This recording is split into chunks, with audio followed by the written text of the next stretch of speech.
Freedom and its kinds. Question. What is external or relative freedom? What is spiritual or internal freedom? How different are these two? What is freedom of ignorance? What is illusory or localized freedom? Why is spiritual freedom is called the basic freedom? What happens if spiritual freedom is not there? Why spiritual freedom is necessary for each and every human being? What makes spiritual freedom absolute and unlimited? What are the conditions to attain spiritual freedom? What makes perfect master's guidance indispensable to achieve any kind of freedom? Why wanting is considered a limitation? What happens when our wanting stops? Why God loves helpless and destitute the most? What are the advantages of spiritual freedom? How does pure or selfless love help attain spiritual freedom? Why should one eliminate one's own ignorance and attain the eternal experience of one's own self? What is the best way of offering help to those who are helpless? What does real help comprise of? Answer. Extracted from Meher Baba's literature, which is a copyright of Avatar Meher Baba Perpetual Public Charitable Trust, Ahmednagar, India. Throughout the ages, the voice of mankind has been lifted up in a great clamor for freedom. The love and quest for freedom are principal characteristics of humanity, regardless of race, time, nationality, or geography. But, in spite of the fact that freedom has been the watchword of groping mankind for so many thousands of years, there are very few persons who really understand the full implications of true freedom. There are many, though, who struggle to attain a relative freedom dictated by their partial understanding of the nature and conditions of true freedom. Thus different persons long for different kinds of freedom according to the different things they have come to value. Relative freedom, which is the brand of freedom usually involved, is sought in all phases of life and is usually related to the type of existence people wish to lead. For instance, those who identify themselves with their country, instinctively work for national and political freedom. Those who are motivated by economic considerations strive for economic freedom. Those who are inspired by religious drives work towards religious freedom. Those who espouse some sociological or cultural ideology promote freedom of movement or speech. The localized freedom which grows from these limited goals is illusory, and can only be termed a contrasting state in which the reverse of the discomforting situation prevails. It is a freedom of ignorance in which there is at best transitory peace and plenty, and passing relief and enjoyment. Regardless of the material bindings of the good and the bad, spiritual freedom is always at hand ready to be grasped by man. This is true because man's inherent spiritual freedom of the soul is eternal, infinite, and changeless regardless of whether it is experienced with full human consciousness or not. Few realize that this is the basic freedom. It alone can give the stamp of true value to the different kinds of relative freedom, for in the long run they are all dissolved in it. Even when the external conditions of a free life are completely fulfilled and guaranteed, the mind of man will still be in a straitjacket if man failed to win spiritual freedom. External, relative freedom is inevitably restricted by contact with other individuals. Therefore, external freedom is subject to redefinition and restriction within the limits imposed by group, communal and national living. Inevitably, national rights in turn become subject to adjudication or violent readjustment because of the overlapping rights of other nations. The constant adjustment of these so-called rights at all levels is completely incapable of final solution within the spheres of interest and controlling principles natural to them. Consciously or unconsciously, individuals, as well as nations, must draw upon a more reliable concept of freedom within which those rights may be resolved. National, economic, religious, and cultural freedoms are the reflection of the duality of existence. They exist only in varying degrees, subject to constant discordant adjustment. Even when one through persistent effort, they cannot be permanently maintained because the external conditions upon which they have been constructed are themselves subject to deterioration. Only spiritual freedom is absolute and unlimited. When it is won through persistent effort, it is won forever. For, although spiritual freedom can and does express itself in the duality of existence, it is grounded in and sustained by the realization of the inviolable unity of all life. One important condition of spiritual freedom is freedom from all wanting. It is wanting itself which chains life by attaching it to the conditions in environment which would fulfill that want. If there is no wanting, there is no dependence, and therefore no limitation. The individual never achieves true freedom until he is no longer pushed or pulled by any inner compulsion. When he has worked through all the desires and worn them so threadbare that he can be, or not be have, or have not, then he is free. It is here that the perfect masters are indispensable in helping to lighten this crushing burden of trying to wear out and discard the wants. When the individualized soul breaks through the encasing steel armor of wanting, it emancipates itself from its illusory bondage to bodies, mind and ego. This is the spiritual freedom which brings with it the final realization of the unity of all life and puts an end to all doubts and worries. Fully conscious, eternal experience of spiritual freedom is the inevitable and final destination for all life and for each individual being. The method for abandoning the hold which duality has on consciousness is not simple. The more comfort and pleasure available to man, the less his chance for a strong enough push to force him to give up even the temporary happiness of his achievements. And yet, he must eventually do this, internally, to bring the full focus of consciousness to bear on the experience of the eternally inherent self or soul, with all its blissful freedom of real existence.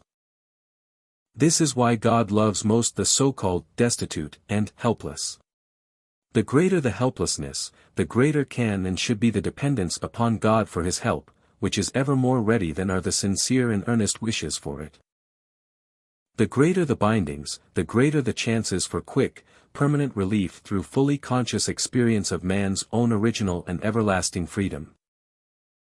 The unlimited and everlasting spiritual freedom of the self or soul exists eternally and infinitely in one and all, and is equally available to every man and woman irrespective of class, creed, or nationality. Spiritual freedom can and does transcend all the illusory phenomena of duality, because divine oneness is always divine oneness before the beginningless beginning and beyond the endless end. Contrarily, the illusion of all material binding from first to last is always illusion, and even its illusory existence depends upon the play of the eternal spiritual freedom of the soul. It is only in spiritual freedom that one can have enduring happiness and unhampered self-knowledge. It is only in spiritual freedom that one finds the supreme certainty of truth realization.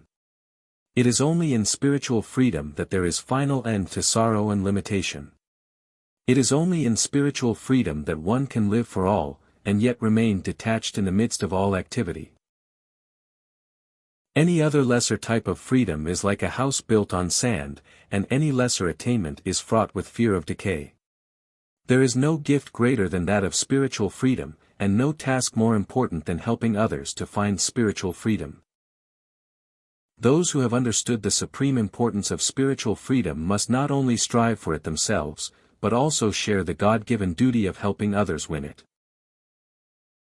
Regardless of whether a man is wealthy or poor, highly educated or illiterate, the only real help is to give him the perfect hope that everyone has a really equal opportunity to achieve everlasting freedom from all bindings. Helping others achieve spiritual freedom is very different from rendering other types of help. For the hungry, one can provide food, and they have only to eat it. For the naked, one can provide clothes, and they have only to wear them. For the homeless, one can provide houses, and they have only to live in them. But for those who experience the agonies of human bondage, there is no ready means of providing immediate relief except by the grace of God. As a rule, spiritual freedom must be won through watchful and unfailing war against the lower self and its desires. Those who would help shoulder the load in the cause of truth have not only the responsibility of attaining the goal for themselves. but of extending love and understanding to others in every step which they take towards that attainment. There is no other way of sharing their burden. Real help in achieving the perfect hope of attaining spiritual freedom can only be given by the perfect master who has achieved with full consciousness the freedom of the self, and at the same time continues to be entirely conscious of the illusion of duality. From him, true and great help can be obtained, for he has experienced 100% of the truth of spiritual freedom, and is 100% confident that the truth is real. Such a perfect master can give relief to humanity from immediate ignorance, as well as relief to the individual from continual ignorance. But direct help from a perfect master is rarely available, and so each individual must help others in every field of life to the utmost of his capacity. First, however, he must take every possible precaution against the development in himself a sense of obliging, or of obligation, in the receiver. This is best achieved by a feeling of pure love between man and man. Such selfless love springs from the profound understanding that each individual, on achieving full human consciousness, has arrived at the same threshold of infinite divine oneness. Each human being does possess, therefore, a truly equal spiritual opportunity to achieve the oneness of spiritual freedom, which is potentially as complete in himself as in the other. Even though one may have tried to take every precaution to avoid any sense of obligation in the help one gives, undoubtedly, there is every chance of this element entering to some extent, through either giver or receiver. Still, this should be no cause for hesitation in rendering whatever relief one can provide. Although, extending help to others is fraught with the danger of endlessly multiplying misery for both giver and receiver, man must nevertheless help his fellow beings with the same care that he meets his own needs. There are further questions of great importance in rendering help to a suffering humanity, such as temporary and permanent relief. Often a sharp choice must be made. When immediate relief is likely to turn a curable case into an incurable one, or to spread the infection to others, insistence upon immediate relief and refusal to try for a permanent cure is unthinkable. Similarly, there is no real value in helping if one robs Peter in order to pay Paul. There is no point in giving relief at one end by creating misery at the other. The question of pity for the suffering and downtrodden is also a moot one. Such expressions of pity in themselves are an expression of ignorance, as pity itself is invariably based on unconscious denial of the equal capacity for everlasting freedom of the self. There is no truth in the myth that the well-fed, well-clothed, well-educated, can best find God. On the contrary, the so-called rich are comparatively more handicapped by fleeting comfort and mercurial resources than are those who feel chained by their material needs. God loves the afflicted ones most. To emphasize their helplessness is to act in ignorance of their true state of grace. 1. Instead of making them think more and more about their helplessness, they must be made to come nearer and nearer to God. Instead of stressing the limitations of some men, the emphasis should be placed on the limitations of all men. Instead of stressing the need that I help you or you help me, it should be we helping us. Instead of making ourselves and others helpless-minded. Instead of making ourselves and others helpless-minded, we should become and help others to become helpful-minded. The relative difference between man and man in material resources or physical endowment becomes lost like a mote of dust in the infinitely greater resources of the inner self. It must be impressed constantly upon humanity that the real birthright of every man and woman is to achieve his own original freedom, that it can be achieved, and that sooner or later it must be achieved. Without this, there is no lasting escape from the day-to-day problems born of duality. Men must be made to understand clearly that their present life is a chain of continuous strife, that this chain is composed of links of the opposite experiences, of virtue and sin, service and tyranny etc., and that the chain can never be permanently ended as long as ignorance is not eliminated by achieving the eternal experience of one's own self. Except in cases of complete physical helplessness, help can best be given by offering the individual work, and making him feel that he is fit to do work. Yet even this help is superfluous when judged from the standpoint of spirituality. Real help that can be rendered humanity is to make man feel his inherent divinity, and to cause him to see that the only purpose of life is to love God in order to become one in full consciousness with Him. No sacrifice is too great to set man free from spiritual bondage and help him achieve spiritual freedom. This alone can bring peace to all, sustained unfailingly by an unassailable sense of universal fellowship and cemented by an ungrudging love for all as expressions of the same reality. Jai Meher Baba. Source: Listen Humanity, page 145, 150. Ahmednagar, Maharashtra, India.